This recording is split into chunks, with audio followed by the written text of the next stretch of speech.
Welcome to KR5 news. ఎన్నికల్లో పోటీ చేసే కాంగ్రెస్ అభ్యర్థులకు లోకల్, నాన్ లోకల్ అనే ప్రభావం లేదని బ్లాక్ కాంగ్రెస్ అధ్యక్షులు ఎర్రమంచిలి శ్రీనివాసరావు సూచించారు. మంగళవారం రోజున మాజీ ఎమ్మెల్యే ఏనుగు రవీందర్ రెడ్డి క్యాంప్ కార్యాలయంలో ఏర్పాటు చేసిన విలేకరుల సమావేశంలో ఆయన పాల్గొన్నారు. బాన్స్వాడ నియోజకవర్గం నుంచి ఇప్పటి వరకు 6 నాన్ లోకల్ ఎమ్మెల్యేలు గెలిచారని ఆయన సూచించారు. బాన్స్వాడ పట్టణంలో అగ్రో ఇండస్ట్రీస్ రాష్ట్ర అధ్యక్షులు కాసుల బాలరాజు ఏర్పాటు చేసిన విలేకరుల సమావేశంలో లోకల్, నాన్ లోకల్ అని మాట్లాడడం సరైంది కాదని ఆయన అన్నారు. గతంలో పోచారం శ్రీనివాసరెడ్డిపై 2 పర్యాయాలు పోటీ చేసిన కాసుల బాలరాజు ఇటీవల పోచారం శ్రీనివాసరెడ్డి పక్షాన చేరి కలుసుకొని కాంగ్రెస్ పార్టీలో వర్గ పోరు చేస్తున్నారని, ఇది సరైంది కాదని ఆయన అన్నారు. కాంగ్రెస్ పార్టీ ఆది నాయకురాలు సోనియా గాంధీ రాజస్థాన్ నుండి ఎంపీగాను, రాహుల్ గాంధీ యూపీ, కేరళ నుంచి ఎంపీగాను పోటీ చేసి గెలిచారని, వారికి లేని local, non local Pocharam Srinivasa Reddy బాలరాజుకు ఎక్కడి నుంచి వచ్చిందని ఆయన అన్నారు. బీఆర్ఎస్ పార్టీ నామరూపం లేకుండా పోయే పరిస్థితి ఏర్పడడంతో పోచారం శ్రీనివాసరెడ్డి తనను 40 సంవత్సరాల నుంచి సంపాదించుకునే నిధులను కాపాడుకోవడానికి కాంగ్రెస్ పార్టీలో చేరారని ఆయన అన్నారు. రాష్ట్ర ముఖ్యమంత్రి రేవంత్ రెడ్డి కాంగ్రెస్ పార్టీ నుంచి బీఫామ్ పొంది ఎలక్షన్లో పాల్గొన్న వారికే నియోజకవర్గం ఇన్ఛార్జ్ ఉంటుందని సూచించారని, అలాగే కాంగ్రెస్ పార్టీ బీఫామ్ మీద గెలిచిన వారికే మంత్రి పదవి వస్తుందని, కొత్తగా చేరిన వారికి అవకాశం ఉండదని తెలిపిన సంగతి మర్చిపోయి పోచారం శ్రీనివాసరెడ్డి కాంగ్రెస్ పార్టీలో చేరి వర్గ విభేదాలు చేస్తున్నారని ఆయన అన్నారు. బాన్స్వాడ నియోజకవర్గంలో కుషించుకుపోయిన కాంగ్రెస్ పార్టీని ఏనుగు రవీందర్ రెడ్డి కార్యకర్తలకు అండగా నిలిచి అభివృద్ధి చేసి ఒక స్థాయికి తెచ్చారని ఆయన సూచించారు. తమంతా రవీందర్ రెడ్డి వెంటే ఉంటామని కాంగ్రెస్ కార్యకర్తలు తెలియజేశారు.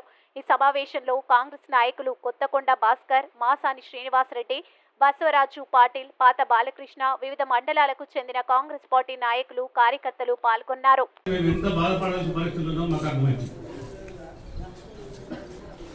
ఇవాళ మీరు రవీందర్ రెడ్డి గారి ఇన్ఛార్జ్ విషయంలో మీరు మాట్లాడుతున్నారు. మీకు ఏం హక్కు ఉందని మాట్లాడుతున్నారు మేము అడుగుతాం. మా అధినాయకురాలు సోనియా గాంధీ గారు రాజస్థాన్ నుంచి ఎంపీ, రాజ్యసభ సభ్యురాలు. మా నాయకుడు రాహుల్ గాంధీ గారు యూపీ, కేరళ, వైనాడు దగ్గర 2 చోట్ల నుంచి గెలిచినటువంటి ఎంపీ. కాంగ్రెస్ పార్టీలో స్థానికత అనేటువంటి పరిస్థితి ఉండదని స్పష్టంగా మీకు చెప్తా ఉన్నాం. మాది జాతీయ పార్టీ. ఎవరికి అభ్యర్థిత్వం పార్టీ ఎన్నిక చేసి ఇస్తుందో వాళ్ళే అక్కడ ఆ నిర్ణయాల ప్రకారం పనిచేసేటువంటి పరిస్థితి ఉంటుంది తప్ప శ్రీనివాసరెడ్డిలో, బాలరాజులో చెప్తే చేసేటువంటి పరిస్థితి ఉందని స్పష్టంగా మీకు గుర్తు చేస్తుంది. రేవంత్ రెడ్డి గారు మా ముఖ్యమంత్రి, మీ ముఖ్యమంత్రి కూడా కాదు, మా ముఖ్యమంత్రి. మేము కష్టపడితే ఎన్నికై ముఖ్యమంత్రి అయినటువంటి మాజీ స్థానం చెప్పినటువంటి వ్యక్తి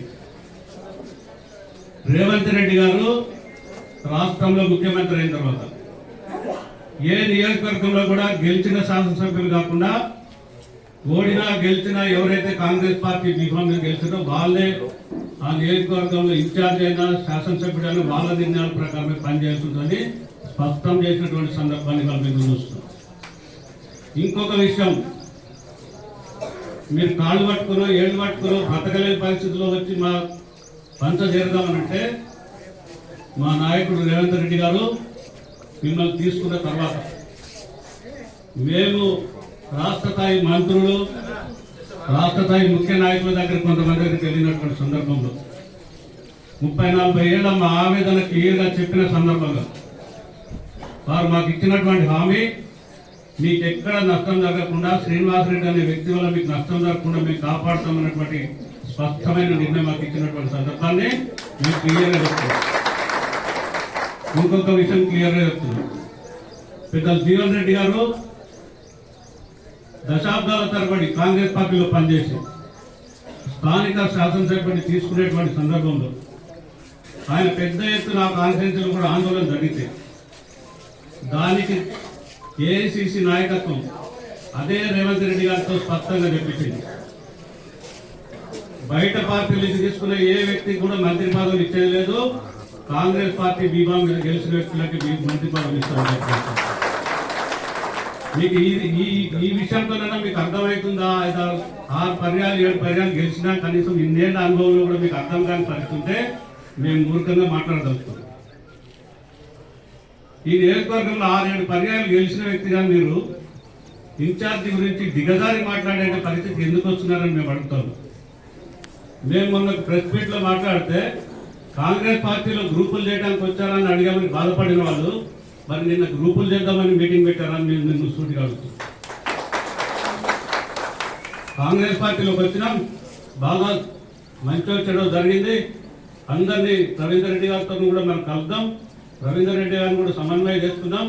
ఇన్ఛార్జ్ ఎవరికి ఇస్తారు, శాసనసభ్యుడిగా నాకు ఇస్తారా లేదా ఆయనకి ఇస్తారా అనేటువంటి విషయాలు పార్టీకి వదిలేద్దామని మీరు ఎందుకు అనలేదు అని అడుగుతా ఉన్నాను. రెండు ఎన్నికలు, శాసనసభ పార్లమెంట్ 2 ఎన్నికలు. శాసనసభ ఎన్నికల్లో మీ గెలుపుకు కారణాలు మీరేం గొప్పతనం కాదు. నేను 10,000 ఇల్లు తెచ్చిన, ఇల్లు బిల్లులు పెండింగ్ ఉన్నాయి. నేను పెద్ద ఎత్తున ఎస్డిఎఫ్ నిధులు తెచ్చిన, వాటి బిల్లులు పెండింగ్ ఉన్నాయి. లేకపోతే నేను కొన్ని మసీదులకు ఫండ్స్ తెచ్చిన, వాటి పెండింగ్ ఉన్నాయి. ఇలా మీ అన్నింటినీ బ్లాక్మెయిల్ చేసి ఒక్కొక్క మసీద్ కమిటీని కూర్చోబెట్టి మీరు కనుక ఓట్లు వేయకపోతే మీకు రేపు మీ మసీద్కి ఇచ్చినటువంటి ఫండ్స్ రావచ్చు. ఇండ్లలో అయితే ఒక గ్రామంలో 120 ఇండ్లు కడుతుంటే 600 ఇండ్లకి అనుమతులు ఇచ్చినటువంటి పత్రాలు ఇచ్చి, దొంగ పత్రాలు ఇచ్చి ఓట్లు వేసుకున్నటువంటి పరిస్థితి. ఇవి పెద్దగా 23,500 సగం 10,000, 15,000 దొంగ ఓట్లే ఉండొచ్చు. మేము స్పష్టంగా మాట్లాడుతూ మిమ్మల్ని సూటిగా ఒకటి అడుగుతున్నాం. కాంగ్రెస్ పార్టీలో క్రమశిక్షణ కలిగా కాంగ్రెస్ కార్యకర్తలకు ఉంటే ఉండు, లేకపోతే నిన్ను తన్ని తరమాల్సినటువంటి పరిస్థితి. ఇంకొక మాట